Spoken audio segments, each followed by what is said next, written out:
What's up to the weekly news show here on Jay's 2 Cents, and I'm quickly learning now that we've been doing this for a month, I understand why the local news is so damn depressing. You go looking for feel-good stories, and all you're left with at the end of the day is a big kick to the crotch and just a very terrible outlook on life. Uh-oh, Micron's calling.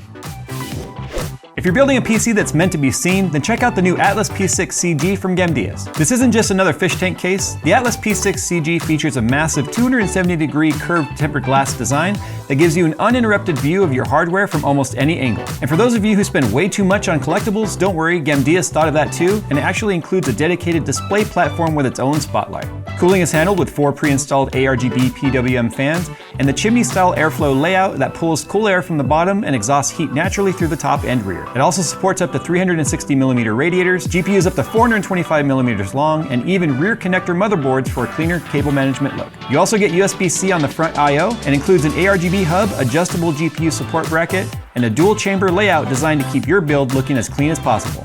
So if you want a case that's equal parts airflow, showcase, and conversation starter, check out the Gemdias Atlas P6 CG at the link below. Okay, so in today's news, we got some things to talk about here. Obviously, Micron is now offering SCAs, or Strategic Consumer Agreements, locking in pricing for the next 5 years. GTA 6 pre-orders, that was not a Freudian slip, I literally said 5, it's been too many years. GTA 6 pre-orders have begun, PC gamers don't care. Older AMD GPUs are getting an FSR bump, and the Steam Summer Sale. We'll talk about some of the cool and probably best deals on Steam right now for the Steam Summer Sale. Some of the titles are up to like 90% off. Anyway, let's go ahead and jump right into it. Okay, so the main story, we're just gonna jump right into it. I already did a short on this, but we'll talk about it a little bit more. I only had 59.9 seconds to talk about that in a short. There's a lot I wanna say, and 59 seconds doesn't cover it all. So if you don't know what I'm talking about, Micron, Crucial, the company that basically said, fuck you guys, we don't care about your money, we want to sell, at an exorbitant inflation rates directly to AI companies and build outs and open AI and all the other companies, that are building out these AI data centers. They left the consumer market in the very beginning of this year. Was it beginning of this year, end of last year? Doesn't matter. They left the consumer market. Anything you see on the shelves right now that is labeled Crucial is residual inventory that was still in the wild. None of it's being made anymore for consumers. So eventually you will see that name slowly disappear. But what isn't disappearing is Micron's way to completely screw you without even caring about you as a consumer. So, and that's weird to say. No, what I mean by that is there are brands that intentionally screw consumers, and this brand is just got a very roundabout way of doing it. So Micron just held its Q3 earnings call with all of its investors. Basically, it means all the investors, anyone that owns stock, even if it's one share or the majority of the company, hop on one big giant conference call and just listens to the CEO go blah, blah, blah, blah, blah, blah, blah about the company. And usually this is where investors either get a whole bunch of confidence in the direction the company's going, or maybe they don't like what they're hearing and then suddenly they're like, okay, I'm gonna go ahead and sell. I don't like the direction the company's going. Earnings calls are always public, especially a public traded company. So even if you're not an investor, you can still listen to the call after the fact because it is public. You have entitlement as a consumer and a potential investor to hear those calls. And this is what came out of that call. Micron has got 16 customers right now that have agreed to these CSAs, or these Strategic Consumer Agreements. Now, these agreements last up to 5 years. Not all 16 customers so far have agreed to the full 5 years, but those that have agreed to these SCAs have basically locked in their pricing right now with a floor and a ceiling. Now, basically the floor right now is where pricing kind of currently is, which is massive inflation, incredibly high prices right now when it comes to NAND for both storage and DRAM, obviously. So right now, anyone locking in pricing is hedging a bet that pricing is going to go up. And it also means that Micron is able to guarantee a minimum amount of revenue no matter what the industry does. This is why this is considered not coercion. Coercion would be you're doing this with another company to affect the market, but this is setting the precedent. The precedent right now is Micron is showing what customers will and won't agree to, which is only going to have the other big two, Samsung and SK Hynix, basically follow suit. That at that point almost becomes coercion. So what's happening right now is the floor covers these historically high prices and the ceiling insulates. I love that they're using the word insulate. It insulates their customers from potential higher pricing. in the future. Now, the ceiling obviously is higher than where the floor is, but think of it as a pricing block. It's going to land in this ratio.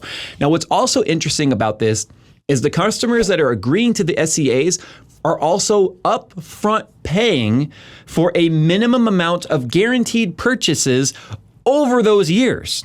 So that means the amount of money being spent right now and just funneled into Micron by these customers are saying, not all customers agreed to the 5 years, but it doesn't matter if it was 1, 2, 3, 4, or 5. Those customers that agreed to, I'm going to buy MOQ, minimum order quantity of this amount at this price for this long, means I am going to send you this much money right now, up front, purchasing up front before I've even received the product, this amount of money, which Micron says it's going to funnel back in to future fab build-outs and such. Now, Micron also says they don't believe they could even build out to meet the current demand. In fact, there are some quotes here, and this quote comes directly from the CEO. I'm not even going to try and say his name. I can't say his name, but anyway, he says, quote, "Our customers are recognizing that supply shortages in memory and storage will take considerable time to improve," he said. And quote, "Even as we expect industry supply to improve gradually in 2028, we currently do not have a line of sight as to when memory supply will be able to catch up with increasing demand." What's funny about this is that the SCAs right now only account for about 40% of Micron's current revenue, which means there's 60% of playground there for them to screw around with pricing however they want, which is going to set the public precedent pricing, including you. So if they continue to bump up pricing higher and higher and higher and higher based on supply and demand, obviously the other big two and any other memory manufacturer is going to do the same thing. That is how Micron is directly affecting you without them even selling to you. This is the kind of thing that just sounds like it's absolutely, God, there's so many laws involving this, but Micron is a US-based company. And it sounds like one of those things right now that is, it dangerously follows like the idea of price fixing. Guaranteeing a inflated price stays inflated for 5 years sounds very much like price fixing as far as I'm concerned. I don't know, maybe I'm stupid. But anyway, Micron does say, hey, there's a nugget of good news. We expect output to increase by about 20% in 2026, which is higher than the predicted amount that we were expecting to see. Now, here's the crazy part. We talk about pricing, right? Who sets the prices? Micron talking about not sure if they can improve enough to meet demand. They are setting their pricing. They are the manufacturer. Same thing with Samsung, same thing with SK Hynix. So as the orders come in, and they can see we can only fulfill 20% of the orders that are coming in, which means this 20% we can fulfill is now very expensive because there is a huge wait list for people that want our product. So of course, they are going to want to keep the demand as high as possible. I don't see Micron truly spending billions of dollars for additional fabs to meet demand to lower pricing. That is like the toxic side of capitalism is right there, right? So if we talk about revenue landed at $41.5 billion, a fifth consecutive quarterly revenue record and 346% year-over-year jump. DRAM revenue alone reached a record $31.3 billion, up 343% year over year. NAND revenue rose 361% year over year to $9.9 billion. Net income reached $28.9 billion, and consolidated gross margins came in at 84.9%. Do you understand what gross margins are? They are making 84.9% margin. That means only 15.1% of the revenue went towards manufacturing costs. That's 84.9% profit. After hours trading after this call led to a 15% pop instantly in Micron stock. Why would they build more fabs? They built the demand. By building the demand, I mean they control their output. By controlling their output leaves demand high. Why would they want to meet the demand if they are making 3.5 times the revenue at the same output? And they're guaranteeing that shit through 2030. Do you see why I'm a little pissed? Look, I'm a business owner. I recognize the positives and the negatives of capitalism. Guess what? Both can exist at the same time. Capitalism is not all bad, and it's not all good. But we are seeing both ends of the spectrum currently right now. I like how the article from the Register ends with, investors liked what they heard. Yeah, I like money. The reason why I'm worried about this is Micron was the first to pull out of the consumer market and go all in on the AI stuff. And SK Hynix and Samsung now make up 100% of the consumer product that you get to buy, which is RAM, all the RAM brands. Doesn't matter if it's Corsair, G-Skill, T-Force, doesn't matter. All of them use now either SK Hynix or Samsung moving forward. There's going to be obviously Micron modules and such still floating around out there because, like I said, there's residuals. But how long is it before Samsung and SK Hynix look at this model and go, wow, these B2B customers are willing to do this? Oh, you like money too? It's like we kept hearing that the inventory might improve in 2028. But guess who's in charge of making it improve? Those that are also controlling the market.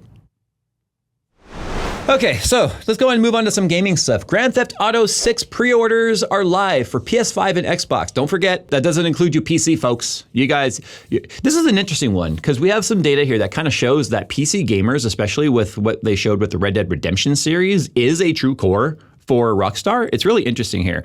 Anyway, but the pricing though, the $80 price that's the barrier to start to buy GTA 6. $80, $79.99, and the Ultimate Edition being $99.99.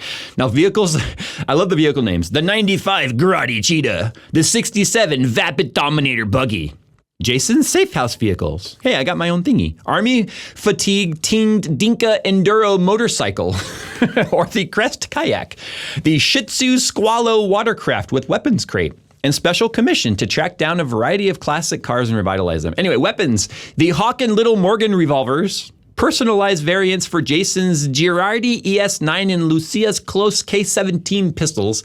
I love how everything's based on like a real thing, but obviously it's not.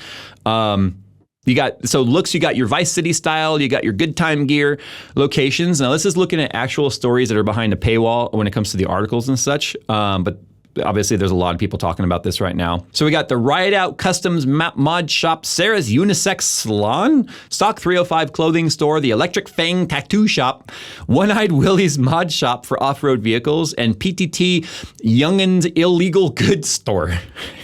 Remember, it's all based in like Miami, Vice City again. So obviously we're going West Coast back to East Coast.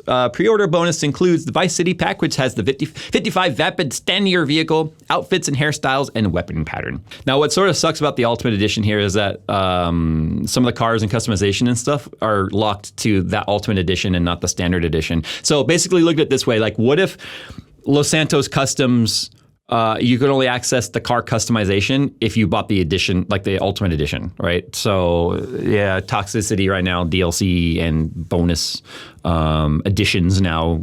But it's been speculated for a while that we'd see a new price norm for the launch of GTA 6, though Nintendo launched Mario Kart World for the Switch 2 last year at $80. The overwhelming majority of AAA releases since then have stuck around $69.99 price point, like Resident Evil Requiem, Forza Horizon 6, Crimson Desert. Most companies know they can get away with it, and Nintendo just got shit for their price point. I mean, I don't know, maybe the RAM is affecting gaming prices too. I don't know. Anyway, but Rockstar will just seem is accepting the inevitable. Now, it says here that Rockstar has confirmed that the game's physical edition will not include a disc. So you get a case? Is that pretty much it? You just get a case. It's like, congratulations, here's your Battlefield 2, and you open it up and it's just like, here's your download code. And people try to convince me I'm crazy. It's definitely going to be a EULA gamers are going to want to read. And remember how we talked about the whole like games going offline, you don't actually own the game, you only own a license to the game and such. So definitely read the EULA on that one since there is no true physical copy of the game. But no physical disc means no secondhand market. If you don't like the game and you're past the return window, guess what? It's yours. Well, the license is yours. But anyway, moving on. It's also single player only. A lot of people are like, wait a minute, where's the multiplayer? Because like I saw a lot of people that were commenting like, oh my God, I'm so excited to play this with my friends. It's like, well, you can play while talking to your friends, but you can't play with your friends because there is no multiplayer component right now at launch. Now, I'd be shocked if they didn't come out with GTA Online, at least with the PC launch. GTA 5 was the same way, if my memory serves me correctly. GTA 5 also launched as a single player only, with the online component coming later. I'd be shocked if they didn't come out with an online, because the online is what kept the game relevant for 13, 14 years. So just because there's not one at launch right now, it makes me think a lot of gamers today are newer gamers and just haven't been around long and understand how some of these cyclical launches go. I would be shocked if Rockstar did not come out with an online component later. But in April, it was reported via the data hack. Remember the data hack that bumped Rockstar stock prices because it was discovered that the current GTA 5 online model, or GTA Online, was actually bringing in $1 million a day for Rockstar, where those people that hacked into Rockstar and leaked all of that data only helped them, unless that was like a covert inside job, which that'd be brilliant, right? Anyway, everything right now is speculation. Obviously, we don't know what their future plans are. They know. We don't know. And they're really mum about that. But it's kind of crazy to see the amount of hype around GTA 6. It's also crazy to see a physical edition that is not actually physical. But anyway, PC gamers are still in the way. It's going to be about a year before we see GTA 6 for PC. But here's the crazy part. You remember a couple episodes ago, we talked about the fact that the Take-Two CEO, Strauss Zelnick, said that they're serving their core, which to them meant console. And that source was via PC Gamer. It says, but if you look now, right, if we look at gaming now from when they launched Red Dead Redemption 2 in 2018, PC has become a bigger landscape for them. For example, recent Capcom securities report revealed that Steam alone accounted for 20.7% of the company's earnings, compared to only 10.6% from PlayStation from April 2025 to March 2026.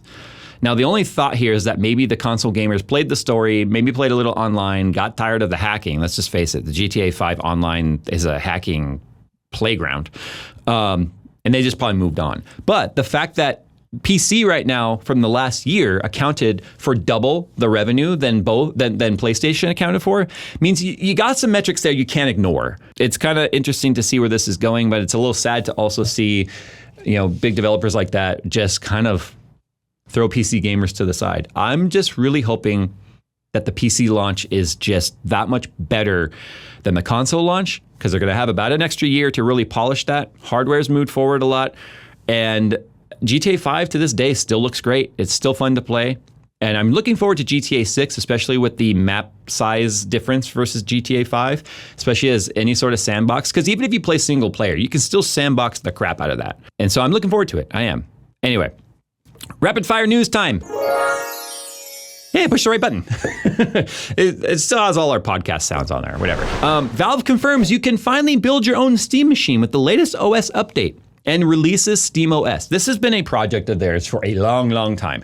And yes, you do have Linux distros right now from Bazite, where you can sort of already launch your own SteamOS-ish. Basically, it automatically boots Bazite into Steam Big Picture mode, and you get sort of like the same effect as SteamOS. The problem with SteamOS versus something like Bazite, SteamOS is very limited to the hardware it will work on. It has to be basically AMD GPUs, but Bazite, you just choose which distro you're going to download. Is it for NVIDIA or is it for AMD? And it's going to be more polished right now than what SteamOS currently is. In fact, it automatically calls itself like a Steam Deck.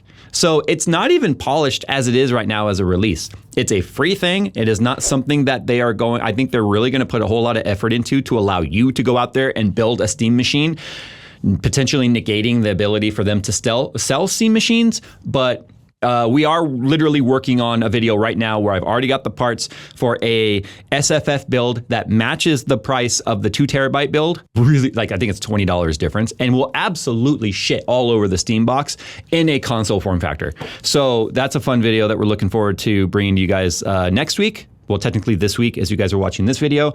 But yeah, I don't see Steam or Valve really spending time to polish that OS to allow you a free replacement. And I mean, the hardware is okay, I guess, in terms of the form factor and what it's capable of.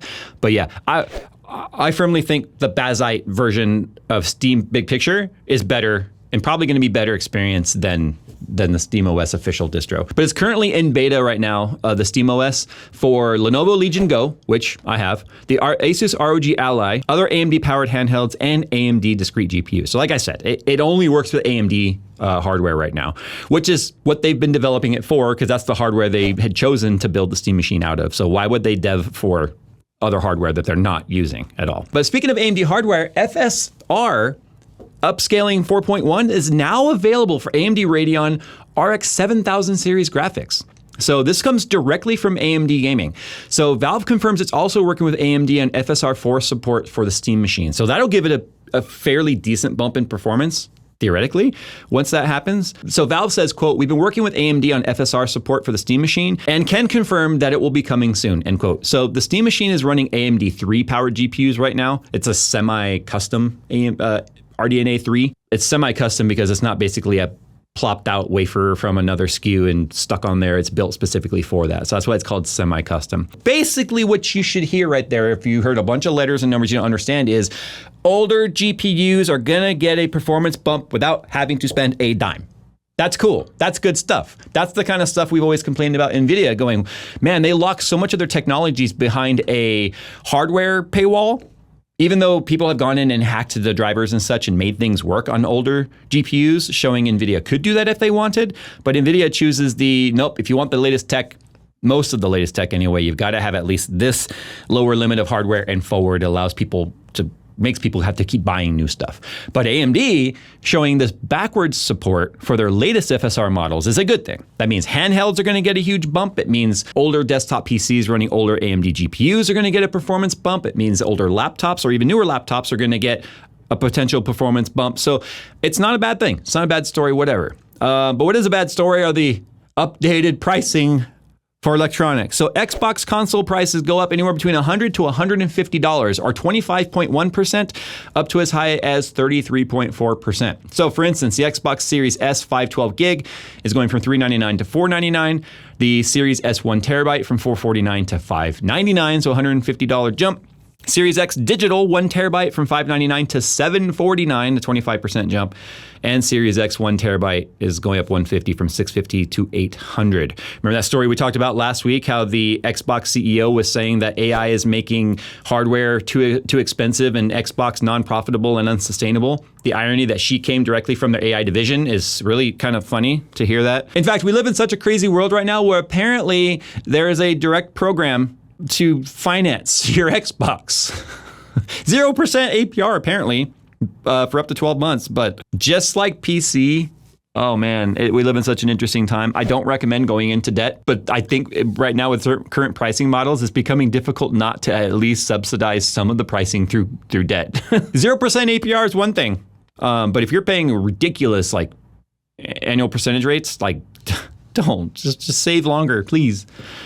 Although the Micron story means probably don't want to. We live in a weird time right now. So side conversation. We were just at Micro Center and got the SFF PC parts, which we did not use bundles with because we wanted to make sure that we were like really reflecting realistic pricing here. They saw a huge bump in SFF parts going out the door and people building small form factors. I think they were a lot of the crowd that was waiting for the Steam Machine and hoping that the Steam Machine was going to be a good value proposition price to performance, and saw that it wasn't and said, screw it, I'll just build my own.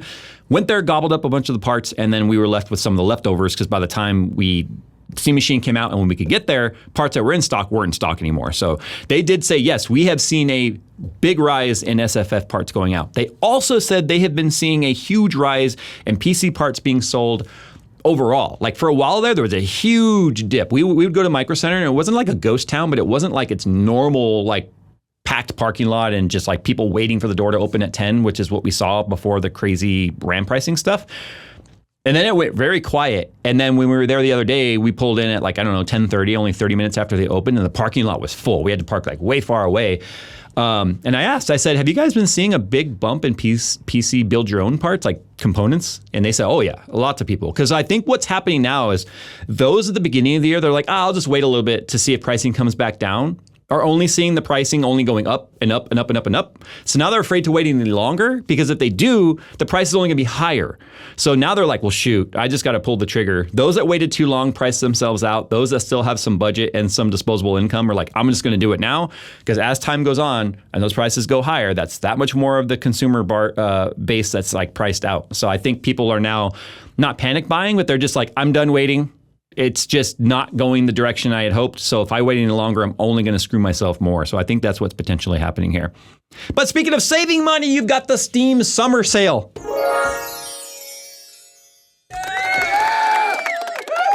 This is stupid. I want to punch my own face.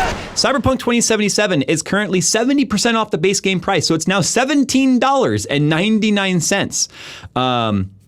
So if you've never played Cyberpunk 2077, it's actually a fun storyline. There's a lot of extra story now, obviously with Phantom Liberty and such. That is, I mean, here's the thing. Like when we paid like $70 or whatever that game was back when it was new, it was a ton of fun and a lot of hours of gameplay and a lot of side quests and a lot of sandbox for that price, making it actually sort of worth it. Which is why even though the price for GTA 6 sucks, I'm hoping there's enough content in there to obviously give you $80 worth of enjoyment. But at 70% off for $17.99, it is a no-brainer to at least play it. But with the Phantom Liberty, the Ultimate Edition with Phantom Liberty, it's 60% off at $33.10. That is a steal, honestly, for a true AAA title. Red Dead Redemption 2, we just talked about it a little bit ago. It's currently 75% off, or $15. Anyway, Kingdom Come Deliverance 2, 60% off at $23.99. Witcher 3 Complete Edition, 80% off for $9.99. Witcher 3 is by far one of the most popular PC series of all time. $10 for that right now. Or $3.99 for the base game if you don't want the Complete Edition. $4. If you can't find $4 of enjoyment in there, then something's wrong with you. Nobody else. Final Fantasy VII Remake Intergrade, 65% off, $14. If you want to bundle it with Part 2 Rebirth, $31.99. That's $60 off the base price for all of those. Portal 1 and 2 bundle, 1 and 2 for $2.98. I can't even buy a fucking coffee for that. Phil, and I've only played Portal that one time at DreamHack with Phil, and he was having a lot of fun watching me try and figure out a lot of the puzzles. The commentary is so good in that game. Back when Valve was still making games, it's actually really fun. For $2.98, you can't go wrong. In fact, I'm going to absolutely buy the bundle, even though I have Portal 1 already. No, I have Portal 2. I'm going to gift it to my kid, and we're going to play it together. The indie games, though. Hollow Knight Silksong, 25% off for $15. Hades 2, 30% off now for $20.99. Megabonk, now $6.49. Fun with Friends. These are Fun with Friends games. Like, these are good co-op games. Repo, 35% off now, $6.49. Peak, $4.95. Warhammer's 40,000 Darktide, $9.99. Now here's some kids games. I know this is going to trigger some people. Lego Batman. It's not just for kids. Like, the Lego games are a lot of fun. Okay, Lego Batman Trilogy, 90% off, or $4.99. And most of the Lego franchise right now is on sale, but Lego Batman Trilogy specifically. Kerbal Space Program, Phil, $9.99. Nice. PC Building Simulator, $4.99. Look, if you're like, I want to build a PC, but I can't afford it, it's actually a lot of fun to put on some like chill music and just go through the PC building process. Either free build or play the IT game where you basically are building up your business and taking in jobs and trying to cost maximize and all that. It's actually a lot of fun. It's a true business simulator, if you want to know the truth. Lossless Scaling. It's not a game, but $3.49. Do you want to play lossless scaling? You can put a second GPU and play lossless scaling if you want. And 3D Mark, $7.49. Now that's for all the paid benchmarks that you have to pay for in there. So look, right now, a lot of these games we just mentioned, you can play on potatoes. Okay, so although PC building side sucks right now, Steam Summer Sale and Winter Sale are always worth it because you can find titles maybe that you just couldn't afford to play because gaming is getting more expensive at these huge discounts, making it absolutely worth it. And the crazy part is, like, not even lying, every time these summer sales happen or the winter sales happen, my daughter, who's a senior in high school, I see so many like, has added to wish list, has added to wish list, has added to wish list. Do you know what the wish list is? She has her own money. The wish list is like, Dad, I want that. Dad, I want that. Dad, I want that. And I'm like, cool, use your allowance. But anyway, there we go. That's the end of today's show. Man, the top story with Micron right now. Tell me how you guys feel about that. You know that video Steve did about the whole RAM cartel? We all saw something like this coming. I mean, it was the next logical progression. Because I still fully believe it guarantees the price stay high that way. It's like locking in your current pricing means if things come down, you screwed yourself. But not only that, it's like pre-ordering all your RAM at an inflated price and then thinking, wow, I'm getting a deal because if prices go up next year, what are we going to do? But it's almost like Stockholm syndrome. Like you're literally being held hostage by the manufacturer you rely on for the pricing when they control the pricing. And when the whole time they're going, we don't know what's going to happen with pricing. It's like you are setting the prices. You are the only ones controlling that. To me, it honestly sounds like a threat. It sounds like hey, lock in these prices because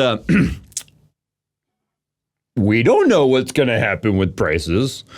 But the fact that it's only 40% of their revenue that's locked in, meaning 60% of it can still just... They can do whatever they want with it, and it's just a bad story. So, all right, there you go, guys. That's this week's news. Thanks for hanging out with me. Tell me what you think about the Micron story. Also, too, Steam Summer Sale. What games are you excited about? Is there anything on your list you've been looking at, waiting, and then here it is, now you're going to buy it? Comment down below what games you're looking forward to playing on Summer Sale, because I think sometimes when you log into Steam, it's like decision paralysis sometimes, because even though these games are on huge sale, you start adding to cart a bunch of times, next thing you know, you have a few $100 in your cart. And although the few $100 would have cost way more, that's still a few $100. So help people make the right choices and give them some ideas of what games you think are worth playing, even if you're not buying them, but it's a game that's on sale and you played and you think it's truly worth it. That'll help others, and including myself, because Skunkworks is done.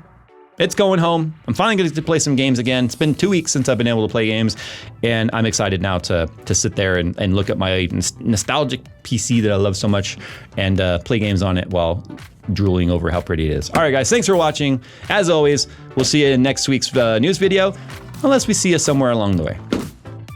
Welcome to the news. Is that weird? Totally weird. I am AI. Give it all your rims. Pitch. It says pitch up. It's down. Womp womp. Large robot. Does it sound very large?